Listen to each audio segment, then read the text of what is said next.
High, কেমন আছো তোমরা সবাই? আশা করি তোমরা সবাই খুব ভালো আছো। আমিও ভালো আছি। আমি অনেক দিন পর পর যেহেতু উদয় হই, তাই অনেক দিন পর আজকে উদয় হলাম তোমাদের সামনে। অনেক দিন আগে, মানে ধরে নাও 10 দিন হয়ে গিয়েছে।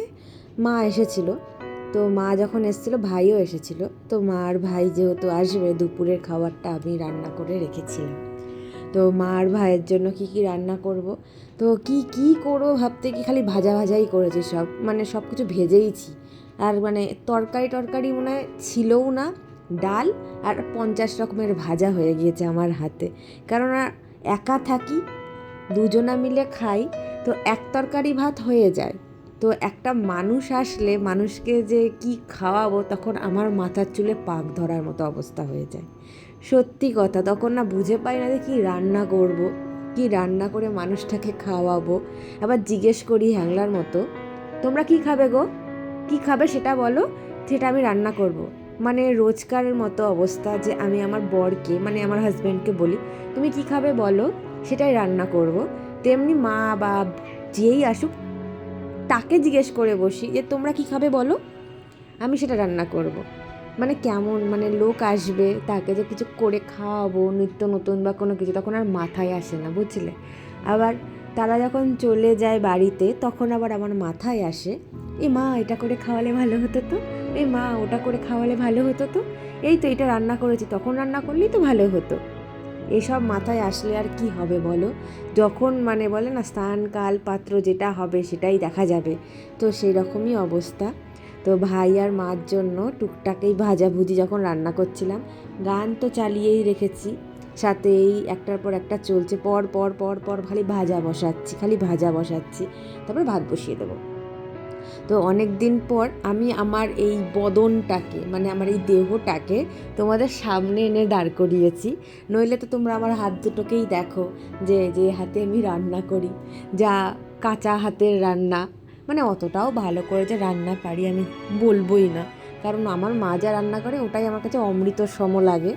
আর তবু একের সময় মায়ের রান্না প্রত্যেক দিন খেতে খেতে যখন আমি বলি, আর ভাল লাগছে না, ওটা ভাল লাগছে না, একটু আলাদা কিছু করো, ওই রকম আর কি।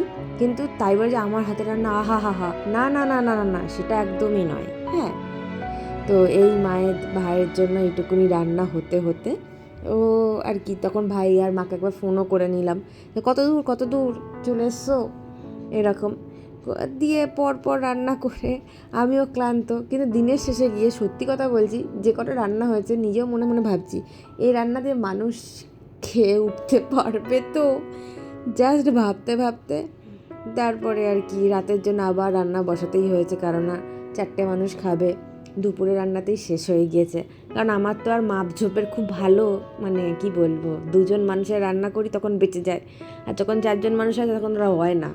মানে এতটাই বাজে লেভেলের আমার, মানে কি বলবো, মাপঝোপ সত্যি আমার দ্বারাই হয় না। যেটা হয় না সেটা বলে লাভ নেই, আর যেটা হয় সেটা আমি করে দিই, চেষ্টা করে দিই যে ভালো করে দেবো, বা খারাপ হলে তবু বলবে আমি চেষ্টা করেছিলাম। তো যেটা হয় না সেটা আমি বলি যে আমার না হয়নি, বলে লাভ নেই। সো চলো, এর লাস্টে এখন মনে হয় আলু আর ঢ্যাঁড়স ভাজা বসিয়েছি, এটা করতে করতে ভাত বসিয়ে দেবো।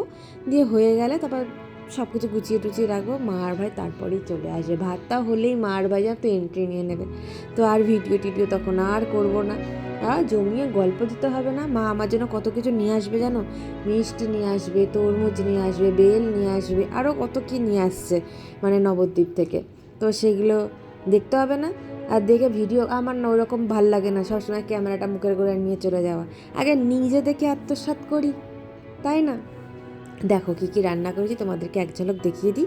আর এই বকর বকর যদি ভালো লেগে থাকে, তাহলে আবার অনেক দিন পর আবার আসবো তোমাদের সাথে কথা বলতে। ততদিন তোমরা সুস্থ থেকো আর ভালো থেকো, আর আমি যখন ভিডিও দেবো তখন একটু দেখো প্লিজ।